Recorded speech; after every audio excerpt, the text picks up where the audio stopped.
Hi everyone, I'm Roxy Coss, and I'm here today to talk about vocalization in your playing. As a saxophonist, the best thing you can offer is a great sound. And as saxophonists, we often don't know a trick that brass players know from the beginning, which is that vocalizing matters. When you're developing your tone, we often do long tones and we spend a long time playing notes, but none of that matters if you're not connecting your throat and your throat shape to the note that you're trying to match.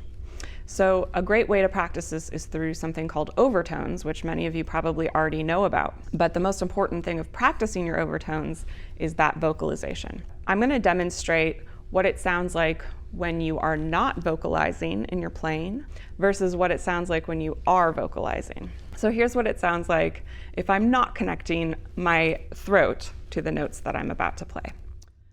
Now I'm going to use the same amount of air, but I'm going to think about each note and make that shape in my throat as I play the notes. So it gives you a much more full sound, a lot more volume and power, and a lot more depth. Now, in order to get that connection, we have to start slow. And again, I recommend using overtones to practice this. So we'll start on an F as our example. And I like to do reverse overtones. So you're going to start one octave above the note. So let's say you're fingering low F, but you're going to hear and play a high F, an octave above.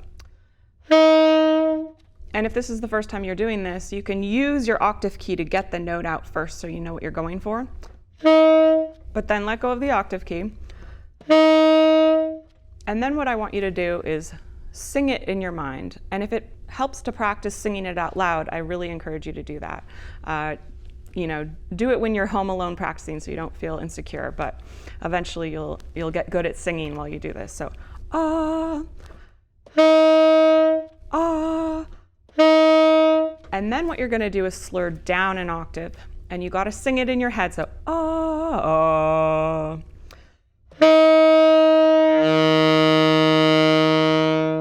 Now again, here's what that sounds like if I'm not thinking of the note and singing it in my head. It just doesn't have the same intonation, it doesn't have the same depth of sound.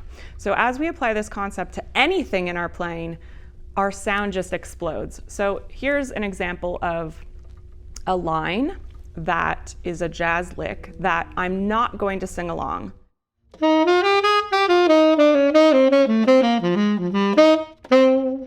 Now I'm going to try to sing along in my head as I play it.